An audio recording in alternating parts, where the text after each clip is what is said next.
नमस्कार दोस्तों कबीर साहब के भजन की एक पंक्ति है। हम उसको समझते हैं क्योंकि ये जो पंक्ति है ये हमारे जीवन से जुड़ी हुई है, हमारे अस्तित्व से जुड़ी हुई है। इसको हम समझने की कोशिश करते हैं। एक ही लाइन है, भूले मन समझ के लाद लदनिया। दोस्तों यहाँ पे जो भूले मन का मतलब होता है कि हमारे स्वयं के ही मन जो अविद्या में जीता है, और अविद्या ही में जीने के कारण ही वो कहना चाहिए प्रकृति में आत्मा को ढूंढने लग जाता है। इसी को अविद्या कहते हैं, जो उसे कभी नहीं मिल सकती। और इसी अविद्या की आशा करना ही इन्हें और इसी की आशा करना ही अविद्या कहलाती है। तो दोस्तों इस प्रकार से जो हमारा जो मन होता है वो हमेशा क्या करता है, जैसे हमारे मन के एरिया में ही में आत्मा को ढूंढने की कोशिश करता है। यानी मन के केंद्र के आजू बाजू जो कुछ भी हम विषय इकट्ठा करते हैं उसमें उस आत्मा को ढूंढना चाहता है। तो दोस्तों उसी को अविद्या कहते हैं। अनात्मा में आत्मा को ढूंढना ही अविद्या कहलाता है। दोस्तों अनात्मा मतलब प्रकृति। तो प्रकृति मतलब होता है कि प्रकृति में यदि हम सत्य को ढूंढेंगे, आत्मा को ढूंढेंगे, तो हमें वो कभी नहीं मिल सकता। दोस्तों इसके पीछे हम समझते हैं इसको कि दोस्तों मनुष्य जो होता है, मनुष्य का जो जीवन है वो जब से जीवन आता है तब से ही हमारे अंदर हमें पता नहीं होता है कि हमें कैसे जीना है। हम पैदा तो हो गए, लेकिन हमें अपने जीवन को जीना कैसे, इसके बारे में हमें कुछ पता नहीं होता। इसी वजह से मनुष्य अपने ज़िंदगी में बेचैन रहता है और शांति कभी उसे प्राप्त नहीं होती। दोस्तों इसके लिए जब से मनुष्य ने होश संभाला तब से ही उसके पास न तो कोई मेनू थे, न कोई उससे संबंधित कोई लिटरेचर साहित्य थे। लेकिन दोस्तों धीरे धीरे हमारे साथ कुछ हमारे संत ऋषि हुए जिन्होंने समझा कि जो मनुष्य का जो जीवन है इस क्या है। दोस्तों जब उन्होंने समझा तो उन्होंने दर्शन शास्त्र दिया जो मनुष्य के जीवन को समझने के लिए होता है। क्योंकि दोस्तों सबसे ज़्यादा जो जटिल होता है वो मनुष्य का जीवन होता है। क्योंकि पशु का जीवन उतना जटिल नहीं होता जितना मनुष्य का जीवन होता है। तो क्योंकि आपने देखा होगा कि पशु का जो बच्चा होता है उसको जीवन जीने के लिए यानी उसको जब बच्चा पैदा होता है तो दूध पीने के लिए किसी की ज़रूरत नहीं होती, लेकिन मनुष्य के बच्चे को 5 साल तक माँ दूध फीडिंग करके पिलाती है। तो दोस्तों और पशु जो होते हैं उनकी मृत्यु भी बहुत सहज होती है। जैसे बिल्ली होती, जब बिल्ली की मौत आती तो कहीं भी जाके कोना पकड़ के अपना प्राण त्याग देती है। लेकिन दोस्तों मनुष्य एक ऐसा प्राणी है कि वो उसकी जो संरचना है वो बहुत जटिलता है, और जब तक हम इस जटिलता को नहीं समझेंगे तब तक हमारे अंदर की बेचैनी नहीं मिटेगी दोस्तों। और इसी यदि बेचैनी को हम मिटाना चाहते हैं तो दोस्तों हमें बचपन से अपना समझना चाहिए कि हमारे लिए जो मनुष्य के लिए आपने देखा होगा बहुत पहले कि जब मनुष्य जब पैदा होता था, बच्चा जब पैदा होता था उसको बोलते थे कि एक जानवर पैदा हो गया। यानी क्योंकि मनुष्य का जन्म हमेशा एक जो वृत्ति होती है जो कि सब कॉमन पशुओं में भी होती है, सब में होती है, उसी वृत्ति के साथ शरीर जन्म लेता है। तो इसीलिए पहले के लोग कहते थे कि मतलब किसी के घर बच्चा होता था तो बोले जानवर ने जन्म लिया है, और उसकी शुद्धिकरण के लिए 16 संस्कार दिए जाते थे। तो दोस्तों मनुष्य की जो प्रजाति होती है वो हमेशा पशु की होती है, और उसको जो वर्ण होता है वो शूद्र होता है, और उसको अपने अंदर यानी जैसे 16 संस्कार तो बचपन में उसे संस्कार किया जाता है ताकि उसके अंदर का जो पशु वृत्ति के जो गुण हैं वो धीरे धीरे कम हो। इसलिए दोस्तों बहुत सारे जो संस्कार है बच्चों को बचपन में दिया जाता है। तो और वर्ण, क्योंकि बच्चा जो पैदा होता है वो शूद्र वर्ण में होता है, तो उसे चाहिए एबिलिटी, उसका ज्ञान, उसका संस्कारित ऐसा हो कि वो शूद्र वर्ण से होकर वो अपने उच्चतम ज्ञान को प्राप्त करे। तो दोस्तों इसी प्रकार से जो हमारे संस्कार होते हैं, तो जब बच्चा होता है तो उसके लिए 3 प्रकार के जो कहना चाहिए जब संस्कारित होता है तो उस पर 3 प्रकार के ऋण को दिया जाता था। एक होता था देव ऋण, पितृ ऋण, और एक होता था गुरु ऋण। तो दोस्तों देव ऋण मतलब जो कुछ भी हमें संसार से सूर्य देवता, वरुण देवता, अग्नि देवता, ये जितने भी जो देवता है जो जिनके कारण हमारा पालन पोषण होता है, तो इनके प्रति हमारा एक कृतज्ञता, आभार होना चाहिए। इसीलिए इनके प्रति हमें एक करुणा होनी चाहिए और संसार और प्रकृति के बीच में एक अच्छा शुद्ध चेतना का रिश्ता होना चाहिए। दोस्तों दूसरा पितृ ऋण की मतलब पिता ने जो जन्म दिया उसके प्रति अपनी एक श्रद्धा करुणा भाव रहना चाहिए कि उसके हमेशा आवश्यकता की चीज़ों का ध्यान रखना चाहिए, उनके स्वास्थ्य का ध्यान रखना चाहिए, हर प्रकार से मतलब एक प्रकार से take care about fathers. And third आता है दोस्तों महत्वपूर्ण कि गुरु ऋण, कि जो गुरु तुम्हें शिक्षा देता है और उस शिक्षा को लेके हमारा फर्ज होता है कि उस शिक्षा को लेके और भी लोगों तक जाना और उन लोगों को शिक्षा देना। दोस्तों लेकिन ये जो परंपरा जो थी, ये जो ज्ञान था, इसको देने के लिए जब गुरु जब जो शिष्य सीखता था और वो जाने के जब उस ज्ञान को डिस्ट्रीब्यूट करने के लिए जब जाता था, लेकिन दोस्तों समाज में कुछ लोग ऐसे स्वार्थी लोग जो थे वो नहीं चाहते थे कि ये जो वास्तविक ज्ञान है, ये वास्तविक ज्ञान आम आदमी तक पहुँचे। तो समाज के ही कुछ स्वार्थी लोग जो थे जो चाहते थे कि जो वास्तविक ज्ञान, दोस्तों वास्तविक ज्ञान क्या होता है कि वास्तविक ज्ञान को आम आदमी तक न पहुँचे। अब हम समझते हैं दोस्तों कि वास्तविक ज्ञान क्या होता है। मनुष्य के पास दो तरह के ज्ञान की धारा बहती। सबसे पहली जो थी हमारी उच्चतम धारा जो थी, जो हमें 16 संस्कार गुरु ऋण के आधार पर दी जाती, उसको बोलते थे श्रुति के ग्रंथ, श्रुति की धारा, यानी जो जिसको बोलते हैं मंत्र दृष्टा, यानी जिसमें जो ऋषि पहाड़ियों पर जाते थे और मतलब ईगोलेस माइंड से जो ज्ञान उन्हें प्राप्त होता था वह एज इट इज़ मतलब अपने शिष्य को दे देते थे। जो हमारे अस्तित्व का वास्तविक ज्ञान था, जो हमारे मतलब हमारे जो सत्य का आत्मा का ज्ञान था और हमारे जो ये पूरा जो शरीर है इसका ज्ञान था, मैंने चेतना का ज्ञान, मय का ज्ञान, आत्मज्ञान था। दोस्तों इस प्रकार से ऋषियों ने हमें श्रुति का ज्ञान दिया था ताकि आम आदमी तक पहुँचे। लेकिन दोस्तों उसी समय एक दूसरी धारा बह रही थी ज्ञान की, जिसमें कहना चाहिए उस समय के समाज की व्यवस्था की जो समाज व्यवस्था जो चल रही थी उससे जो धारा निकली थी ज्ञान की, उसको स्मृति ज्ञान कहते थे। जो उस समय व्यवहारिक रूप से जो समाज के लोग जो थे उसी स्मृति धारा का उपयोग कर रहे थे और समाज में वही धारा चल रही थी। लेकिन दोस्तों स्मृति जो थी, यानी स्मृति मतलब होता है कि जो मन के अंदर से, यानी जो हमारा जो मन होता है, मन के अंदर से जो ज्ञान आता है उसी को स्मृति कहते थे। लेकिन दोस्तों मन के केंद्र में हमेशा कौन होता है? हमारा अहंकार होता है, और जो कुछ भी ज्ञान आते हैं वो अहंकार के केंद्र से आते हैं। इसलिए आपने देखा होगा समाज के केंद्र में यानी जो श्रुति के जो ग्रंथ थे वो सारे चीज़ों में मतलब देश यानी मतलब हमारे समाज के नियम बनने लगे उससे, और हमारे देश के नियम और राज्य के कानून व्यवस्था नियम कानून बनने लगे ताकि उसके आधार पे हम अपना जीवन जी सके। तो ये साधारण यानी स्मृति साहित्य के आधार पे, स्मृति शास्त्र के आधार पे हमें जीवन जीने की शिक्षा दी थी, जो हमें अभी भी हम कंटिन्यूशन में चल रहे। लेकिन दोस्तों ये जो स्मृति साहित्य जो है, ये हमें इसके केंद्र में स्वार्थ बैठा होता है, अहंकार की पार्श्विक वृत्तियाँ बैठी होती है जो अपने नियम के आधार से सभी को चलाना चाहती है। तो दोस्तों इसके कारण हमारा केंद्र हमेशा अहंकार का केंद्र होता है। ये मन के केंद्र से बनी हुई स्मृति है जो मन के केंद्र से। और दोस्तों जो श्रुति होती है वो मनातीत होती है, मन के बाहर की यानी मन से परे का ज्ञान होता है श्रुति। कहना चाहिए जो ऋषियों ने मतलब ईगोलेस माइंड, अहंकार रहित माइंड से जो ज्ञान अर्जित किया उसको श्रुति का ज्ञान कहते हैं। तो दोस्तों इस प्रकार से जो श्रुति का ज्ञान है वो हमारे दर्शन शास्त्र हमें बताते हैं कि श्रुति का ज्ञान सबसे महत्वपूर्ण ज्ञान कहलाता है। और दोस्तों इस श्रुति के ज्ञान को ही हमारे जो संत महात्माओं की सबसे बड़ी भूमिका रही है कि उन्होंने समझा है। क्योंकि ऋषि जो पहाड़ियों पर रहते थे और उनके पास प्योर हाई कॉन्शियसनेस रहती थी, वो आम आदमियों से बहुत दूर रहते थे। इसलिए वो आम आदमी को उतना समझ नहीं पाते थे, क्योंकि आम आदमी की पहुंच से बाहर जाके ही कुछ, क्योंकि ईगोलेस माइंड होना आम आदमियों के बीच में रह के थोड़ा सा डिफ़िकल्ट होता है, क्योंकि आम आदमी कभी भी ज्ञानी आदमी को बर्दाश्त नहीं करता।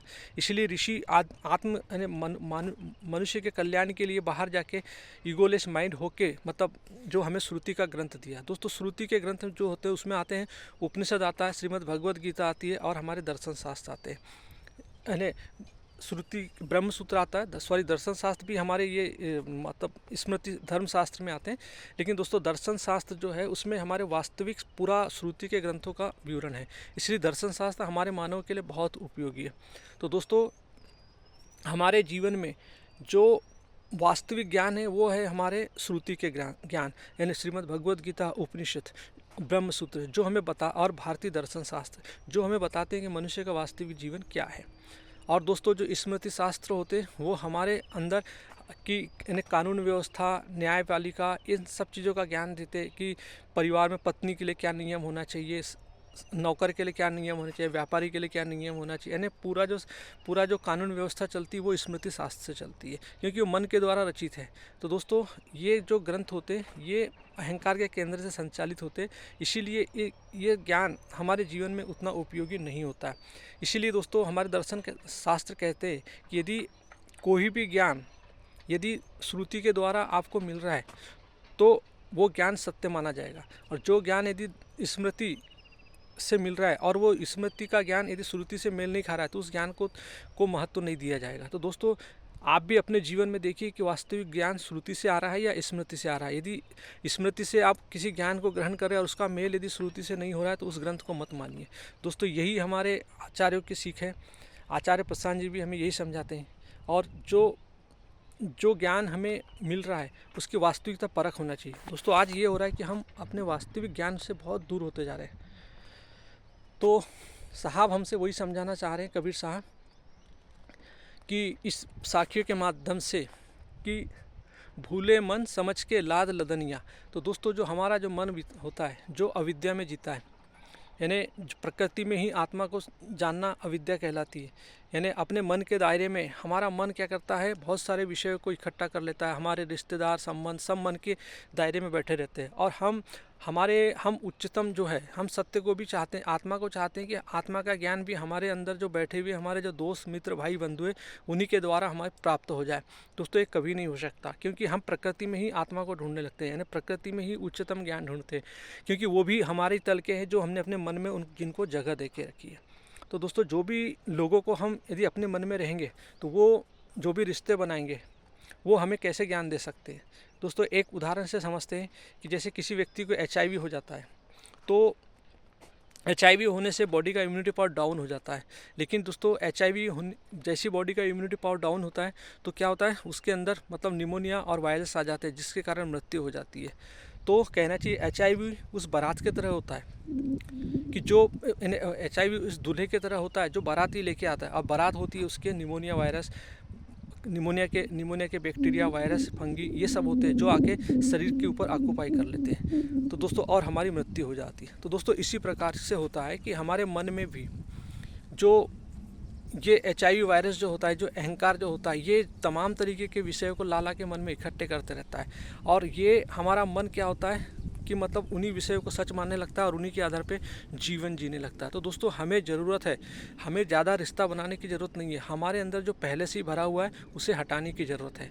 और इसीलिए साहब हमें समझा रहे हैं कि मतलब समझ कर लाद लदनिया, यानी समझ कर लाद लदनिया, यानी लदनिया मतलब होता है कि मतलब जो कुछ भी ज्ञान हम ले रहे हैं, जो भी हम रिश्तेदार, समाज और जिनसे भी हम अपने संबंध बना रहे हैं, तो उनको समझ के द्वारा बनाइए। यदि हम समझ के नहीं बना रहे तो हम क्या कर रहे हैं, एक तो पहले ही हमारे पास एक्सेस झूठा ज्ञान पड़ा हुआ है। दोस्तों अहंकार जितना भी ज्ञान लेता है उसके पास झूठा ही ज्ञान होता है, क्योंकि आपने देखा होगा आपके पास जो भी ज्ञान है वो आपको शांति क्यों नहीं दे पा रहा है, क्योंकि दोस्तों जो हमारा करता है, जो अहंकार है वो झूठा करता है, क्योंकि झूठे ज्ञान से हमारे अंदर जो कुछ भी आएगा वो हमें कभी शांति नहीं दे पाएगा। तो दोस्तों हमारे अंदर ये जो बैठा अहंकार है, इस अहंकार का जो ज्ञान है ये हमारे लिए झूठा है। तो वही बोलते हैं कबीर साहब कि आप जो कुछ भी ज्ञान ले रहे हो, तो दोस्तों जो कुछ भी आप अपने जीवन में ज्ञान ले रहे हैं उसको समझ के लाने दीजिए, क्योंकि ज्ञान ही जब हम कोई चीज़ हमसे जुड़ती है तो समझो कि हमारा जन्म होने लगता है।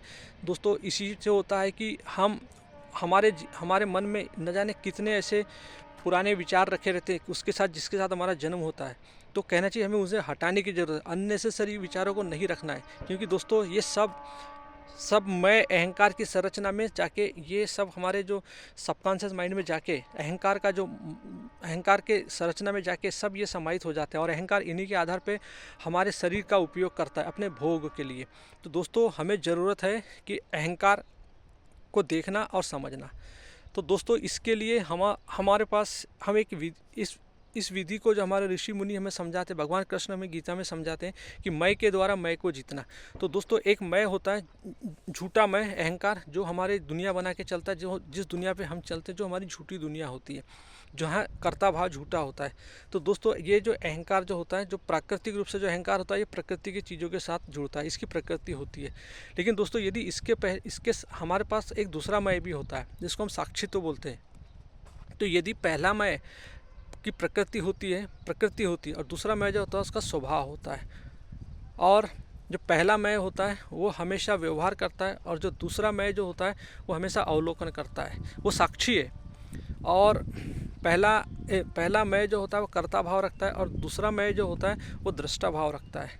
पहला मैं भोक्ता यानी कंज्यूम करने की बात करता है, और जो दूसरा मैं जो होता है वो साक्षी होने के भाव करता है। तो दोस्तों इस प्रकार से हमारा ये जो साक्षित्व का भाव है, यानी जो एक अहंकार ही अपना साक्षित्व स्वयं को देखने के लिए जब हम खड़ा करते हैं, तो दोस्तों हम देख पाते हैं कि ये जो पहला वाला जो मैं है, इसकी जो प्रकृति है ये दो प्रकार की होती है दोस्तों। इसकी जो प्रकृति होती है ये दो प्रकार की प्रकृति को पकड़ के जीता है। एक होता है शरीर, और दूसरा होता है यानी अंदर से शरीर की प्रकृति और बाहर से समाज की प्रकृति। तो ये दो रूप से पनपते रहता है। तो यदि हम इसको शरीर की प्रकृति और सामाजिक यानी समाज की प्रकृति और संयोग, तीसरा संयोग भी कह सकते हो, इन तीनों को पकड़ के अपना स्ट्रक्चर्स खड़ा करता है। तो दोस्तों यदि हम साक्षी भाव से रह के यदि हम स्वयं का अवलोकन करें, यानी ये स्वयं का जो झूठ है इसके कर्ता भाव को यदि हम देखें, समझे, परखे, अवलोकन करें, तो दोस्तों हम इससे निजात पा सकते हैं। क्योंकि अहंकार बहुत सारे होते हैं, क्योंकि अहंकार बहुत सारे विषयों को पकड़ के रहता है। और दोस्तों आत्मा का कोई विषय नहीं होता, आत्मा साक्षी होती है, आत्मा अवलोकन करती है। यानी जो साक्षी तो भाव होता है वो हमेशा अवलोकन करता है, दृष्टा होता है, भोक्ता नहीं होता कभी भी। वो साक्षी रखता है, दृष्टा रखता है, उसका स्वभाव होता है अवलोकन करना, जानना, समझना, पहचानना। तो दोस्तों आप अपने स्वयं के मैं को मैं द्वारा जान सकते हैं, बशर्ते है कि जैसे आपके अंदर जैसे कोई बच्चा गुटखा खाता है, तो या किसी को क्रोध आता है, किसी को लोभ आता है, लालच आती है, तो आप स्वयं को देख सकते हैं। तो जब भी आपको ट्रिगर उठते हैं किसी भी चीज़, जैसे कोई आदमी चाय पीता है, तो चाय पीने के समय उसको वो अपने स्वयं को देख सकता है कि हाँ ये चाय पीने का भाव कहाँ से आ रहा है मेरा। तो दोस्तों इसी प्रकार से स्वयं के द्वारा मैं को आप देख सकते हैं। तो कबीर साहब हमें यही समझाना चाहते हैं कि हमारे पास चीज़ों की कमी नहीं है। हमने अपने मन में पहले से ही इतनी चीज़ें इकट्ठा करके रखी, लेकिन वो सब सारा जो केंद्र है वो हमारे अहंकार का केंद्र है, झूठ का केंद्र है। हमने झूठ में एक अपनी दुनिया बना के रखी है। तो हमें अपनी उस झूठ की दुनिया को हटाना है, ताकि हमारे अंदर वास्तविक सृजनात्मक कार्य हो सके। अहंकार का हटना, अहंकार ने जो विषय को पकड़ के रखा है उसको हटना ही एक कहना चाहिए वास्तविक क्रिएशंस होता है। तो दोस्तों अहंकार हमेशा झूठ यानी प्रकृति की चीज़ों को ही पकड़ के रखता है, और प्रकृति की चीज़ को हम पकड़ के रखेंगे तो हमारे जीवन में कभी भी शांति नहीं आना है। तो दोस्तों इसीलिए होता है कि स्वयं के द्वारा स्वयं को जीतना, स्वयं के पराया बनना। यानी जब तक हम स्वयं के परायापन जैसा व्यवहार नहीं करेंगे, यानी स्वयं से उठने वाली जितनी भी जो डिज़ायर, इच्छा है, उसके प्रति हम निरपेक्ष होकर जांच नहीं करेंगे, तो दोस्तों हमारा जीवन नहीं सुधरने वाला है। क्योंकि हमारा झूठ हमारे अंदर बैठा हुआ है, और उसको समझा जा सकता है, ये हमारे ऋषियों का है। और दोस्तों इसको जीवन में निरंतर सत्संग के माध्यम से, स्वयं के अवलोकन के माध्यम से, स्वयं के आत्मचिंतन के माध्यम से ये बिल्कुल संभव है कि आप स्वयं के ऊपर नियंत्रण पा सकते हैं। दोस्तों इसी की वजह से आप कभी फिर न तो किसी बाबाओं के गुलाम बनेंगे, न नेताओं के गुलाम बनेंगे, न उद्योगपति के गुलाम बनेंगे।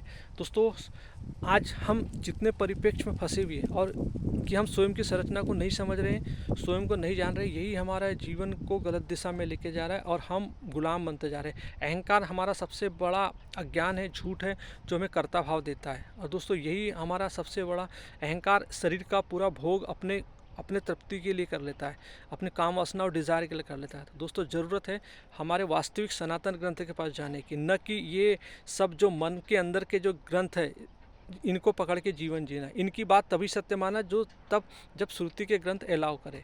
दोस्तों श्रुति के ग्रंथ सबसे महत्वपूर्ण ग्रंथ है, और हमारे जीवन में श्रुति के ग्रंथ यानी उपनिषद, कृष्ण की गीता, ये सबसे प्राथमिक ग्रंथ है। दोस्तों पुराण तो बहुत अभी के 600-700 साल पुराने हैं, लेकिन दोस्तों पुराण में किस्सा कहानी और अहंकार हमेशा किस्सा कहानी में पनपता है। तो दोस्तों हमें वास्तविक श्रुति के ग्रंथ, कृष्ण की गीता हमारे अंदर जो बैठा है अहंकार है, इसको विगलन कर देती है।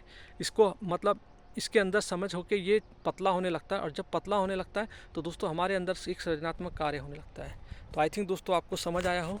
थैंक यू दोस्तों, हैव ए नाइस डे।